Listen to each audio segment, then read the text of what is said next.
Sorry. అలానే ఇంకో cinema ఉంది. మీకు 'లిటిల్ సోల్జర్స్' అనే సినిమా ఐడియా ఉంటే హ్మ్. బాలాదిత్య గారు అండ్ ఇంకో చిన్న పాప ఉంటారు. హ్మ్. డాక్టర్ గురువారెడ్డి గారి కూతురు. హ్మ్. సో, ఆ సినిమాలో అంటారు, "సరేలే ఊరుకో, పరేషాన్ ఎందుకో, చలేసే ఊరిలో జనాలే ఉండరా?" హ్మ్. ఇప్పుడు ఆలోచించండి. మీరు హిమాలయాలకెళ్తారు. హ్మ్. వారం రోజులుంటే భలే ఉంటుంది. అవును. నెల రోజులుంటే, కొంచెం కష్టమే. ఇబ్బందనిపిస్తది. స్టార్ట్ అయితది ఇబ్బంది. 6 నెలలుంటే, కొంచెం మెల్లగా అలవాటయితది. సంవత్సరం ఉన్న తర్వాత, అబ్బా! మనం ఎప్పుడెప్పుడు ఎళ్ళిపోదాం మన ఊరికి అన్న జోన్ ఉంటుంది. హ్మ్. అక్కడ కష్టాలు మనకు తెలియడం మొదలుపెడతాయి. అవును. కానీ అలాంటి ప్రదేశాల్లో జనాలు ఉండట్లేదా? ఉంటున్నారు. అక్కడ స్థిర నివాసం చేసుకొని మరీ ఉంటున్నారే. అవును. అలాంటి జనాలు ఎందుకున్నారు? హ్మ్. కష్టాలు, నష్టాలు కాదు. ఉన్న చోట కూడా మనం చిరునవ్వులు చిగురించగలగాలి. నా హ్మ్. ఫ్రెండ్ ఒకరు స్విట్జర్లాండ్‌లో ఉంటారు. ఓకే. ఆవిడతో నేనోసారి సరదాగా మెసేజ్ చేసి, "ఎంత అదృష్టవంతులండి స్విట్జర్లాండ్‌లో ఉన్నారని." ఆవిడన్నారు, "అవునండి. దూరంగా చూడ్డానికి బావుంటుంది. ఒక్కసారి స్నో ఫాల్ అయిన తర్వాత కొంచెం అది కరగడం మొదలైతే రోడ్లంతా గూడా బురద బురదగా హ్మ్. ఎంత దారుణంగా ఉంటుందో తెలుసా? మీరు జేబులో నుంచి టప్పున ఫోన్ తీసి వాడేస్తారు. హ్మ్. మాకంత అదృష్టం ఎక్కడిది? గ్లౌజ్ ఏసుకుంటే గాని ఎళ్ళలేము. మా కష్టాలు సరే. మీకేం తెలుసండి" హ్మ్. అని ఆ సినిమాలో క్లైమాక్స్‌లో శ్రీనివాస్ అవసరాల గారు అన్న డైలాగ్ లాగా ఉంటుంది. హ్మ్. నా డబ్బున్నోళ్ళ కష్టాలు మీకేం తెలుసండి. హ్మ్. సో, అలాంటి వాటిల మీద కూడా ఆరాంసే ఆయన ఒక తాత్వికతను, ఒక హ్మ్. ఫిలాసఫీని మనలో తెలియకుండా ఇన్కల్కేట్ చేయగలిగిన వ్యక్తి. హ్మ్. ఇప్పటికి ఎందరికో అమృతం అన్నది ఈవెన్ పబ్బుల్లోకెళ్తే పాడుతున్నారండి. అవును. ఒరేయ్ ఆంజనేయులు అని ఒకరు జెప్తే చాలు. హ్మ్. ఎంతమంది అందుకుంటున్నారు. హ్మ్. ఎంత ఆనందంగా ఉంటుందో. అవును. ఈ అమృతం అంటే నాకు టక్కున 'సీతారామ శాస్త్రి' గారి సాహిత్యానికి కూడా కొంత పని చేశాను గాబట్టి, హ్మ్. ఇది పుస్తకంలో ఉంది. ఓకే. ఆయన ఆలోచన శైలి మీరడిగిన ఎలా ఇన్‌ఫ్లూయెన్స్ అవును. అవుతారు అన్నది, ఇది ఆహ్, చెప్పండి. చెప్పండి. డైలీ సీరియల్‌లో లేదు. హ్మ్. ఓకే. ఎక్స్‌ట్రా స్ట్రాంజర్స్ బుక్‌లో ఉంది. Okay. 'To be not to బీ'తో తెగ బెంబేలు పడిపోకు తంబి. టుడే సాలరీలో 10 రూపీసు లెక్క కౌంటు తప్పి చెడ ఫీలవుతూ తల పీక్కుంటే లాభం ఉంటుందా? అది ఫీవర్ తెచ్చి తీసుకుపోదా ఓ వందా? పొద్దున్నే అద్దంలో నీ ముఖమే కనపడిందేమో అనుకుంటూ నిదరోతే డాక్టర్ ఫీజ్ మిగులుతుందేమో అని హ్మ్. రాశారు. ఇది చూస్తే నాకెందుకు ముచ్చటేస్తుందో చెప్తాను. హ్మ్. చెప్పండి. ఇటా అటా హ్మ్. ఇది చెయ్యాలా వద్దా అని ఫీల్ అయిపోతూ అవును. ఉండడం ఒకటి. ఎప్పుడూ కూడా ఇది చెయ్యాలా వద్దా, మానాలా, చెయ్యాలా మానాలా అన్నది మనలో రెగ్యులర్‌గా ఉండే నిరంతరమైన ఒక సంఘర్షణ. అవును. అది, అది ఒక సైడు. హ్మ్. రెండో సైడు హ్మ్. ఒక సాలరీలో ఓ రూ. 10, రూ. 100, రూ. 200 తగ్గాయి. హ్మ్. అబ్బా! తగ్గిపోయింది అని గింజేసుకుంటూ దాని గురించి బాధపడిపోయి, హ్మ్. మనం బిగ్గర్ పిక్చర్‌లో ఏం మిస్ అవుతున్నాము అంటే, మనకు సాలరీ వచ్చింది. హ్మ్. ఓకే. రూ. 100 తక్కువతో అయినా వచ్చింది. హ్మ్. దాని తర్వాత మనకి ఢోకా లేదు ఈ అమౌంట్‌తో. అవును. పొయ్యిన దాని గురించి ఆలోచిస్తూ ఉన్నదాని విలువ అవును. దాన్ని స్టీఫెన్ మర్చిపోతున్నాం మనం ఉన్నదాని అంతే విలువ. గదా! హ్మ్. స్టీఫెన్ కోవే అనుకుంటా. ఒక హ్మ్.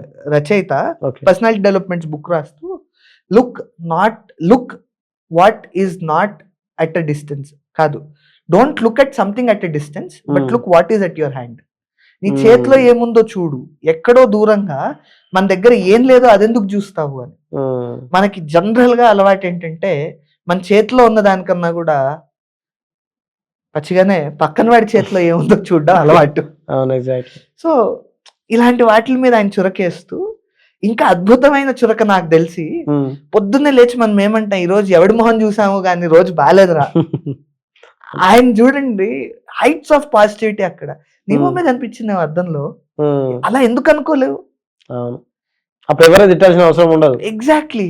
ఉమ్, అండ్ నేను అదే ఇన్స్పిరేషన్ గా నా నవల్లో ఒక డైలాగ్ రాస్తూ, ఉమ్, నా కష్టానికో నా బాధకో కారణం నేనే అవ్వాలి, ఉమ్. ఇంకోరు అవ్వకూడదు, అవ్వనివ్వను, సూపర్.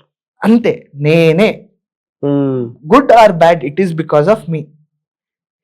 సో ఇలాంటి ఒక ఐడియాలజీని ఒక చిన్న డైలీ సీరియల్లో రోజు వింటారు కదా మీరు. మనం రోజు వినడం వల్ల ఎంతో కొంత సబ్ కాన్షియస్ గా రిజిస్టర్ అవుతుంది. అలా రిజిస్టర్ అయ్యే బాగుపడిన వాళ్ళే కదా ఇప్పటికీ ఆ పాటని పాడుతున్నారు. అవునండి.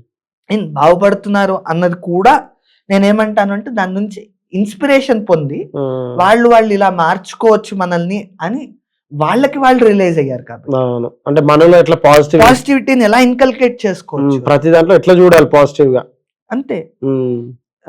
ఇంకో సినిమాలో పాట లే పదా బ్రదర్ అని ఉంటుంది. నీకన్నా దీనులు ఎందరు లేరు, అనుకున్న వెంటనే ఎంత హుషారు. మనం ఎప్పుడు అనుకుంది, మనం చిన్నప్పుడు నేను మారల్ సైన్స్ చదివేటప్పుడు అద్భుతమైన ఫోటో ఉండేది. నడుచుకుంటూ వెళ్ళేవాడంట, పక్కన సైకిల్ వాడిని చూసి అబ్బా సైకిల్ ఉంటే బాగుండరా, సైకిల్లో ఆగున్నాడు, పక్కన బైక్ చూసి అబ్బా నాకుంటే బాగుండు. ఆ బైక్ వాడు పక్కన స్పోర్ట్స్ బైక్, ఆ స్పోర్ట్స్ బైక్ పక్కన మామూలు మారుతి 800 కారు, 800 పక్కన బెంజ్ వాడు అలా పైకెత్తి అబ్బా నాకు చార్టెడ్ ఫ్లైట్ ఉంటే బాగుండేదిరా. ఆశకి హద్దు లేదు. కానీ ఒక్కసారి మీరు ఇలా తిరిగి మీరు రైట్ సైడ్ చూస్తున్నారు కదా, వీళ్ళందరూ లెఫ్ట్ లో ఉంటే లెఫ్ట్ లో తక్కువ ఉంది, రైట్ లో ఎక్కువ ఉంది. ఒకసారి తలదిప్పి అరే బైక్ కంటే నా దగ్గర కారు ఉంది, పర్లేదులే. నడుచుకుంటూ వెళ్ళేవాడు అలా తలదిప్పితే నడవడానికి కష్టపడేవాళ్ళు, ఇబ్బంది పడేవాళ్ళు ఎంతమంది లేరు. నేను నడవగలుగుతున్నా అని మనం ఉన్నదాంతో తృప్తి చెందుతూ కావాలి అంటే ఇంకో అడుగు వేయడానికి ప్రయత్నిద్దాం. కానీ ఉన్నదాంతో అసంతృప్తి చెందకుండా బతకగలగడం చాలా ఇంపార్టెంట్ కదా. ఇలాంటి ఎన్నో ఐడియాలజీస్ కి నాకు ఆయన సాహిత్యం మూలం.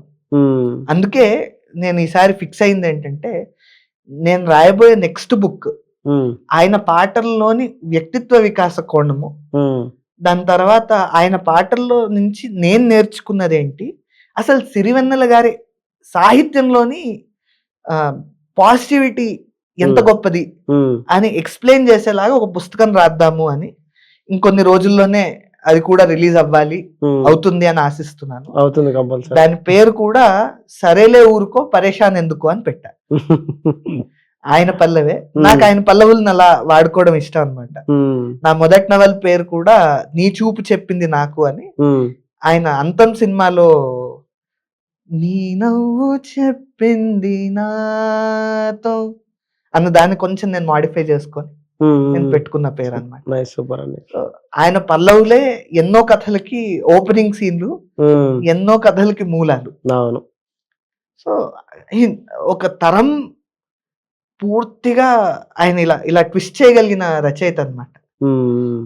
సరదాగానే రాయగలరు, అంతే సీరియస్ గా తాత్వికతను, దాని తర్వాత లైఫ్ ని ఆయన సాహిత్యం నుంచి చాలా నేర్చుకోవచ్చు, తెలుసుకోవచ్చు. కాంట్రరీ ఏంటంటే అలా మనం కూడా అవ్వచ్చు, ప్రొవైడెడ్ మనం ఆయన ఆలోచన ధోరణిలో ఆయన అబ్జర్వేషన్ స్కిల్స్ ను డెవలప్ చేసుకోగలిగితే. సో నేను ఎప్పుడూ నమ్మేదే, ఆయన ఒక గాడ్లీ ఫిగర్ గా పెట్టేసి అబ్బా ఆయనండి సిరివెన్నెల సీతారామ శాస్త్రి గారు కారంజన్ముడు కాబట్టి ఆయన కుదురుతుంది, మనం మామూలు జనాలం మనకు కుదరదు, ఇలాంటి ఐడియాలజీ నాకు లేదు. నాకే కాదు, బహుశా నేను విన్న ప్రకారం సీతారామ శాస్త్రి గారు కూడా ఎప్పుడూ ఒప్పుకునేవాళ్ళు కాదు. ఆయన అనేవాళ్ళు సామాన్యంగా కాకుండా అసామాన్యంగా ఉన్న మానవులు ఎవరైనా ఉన్నారా?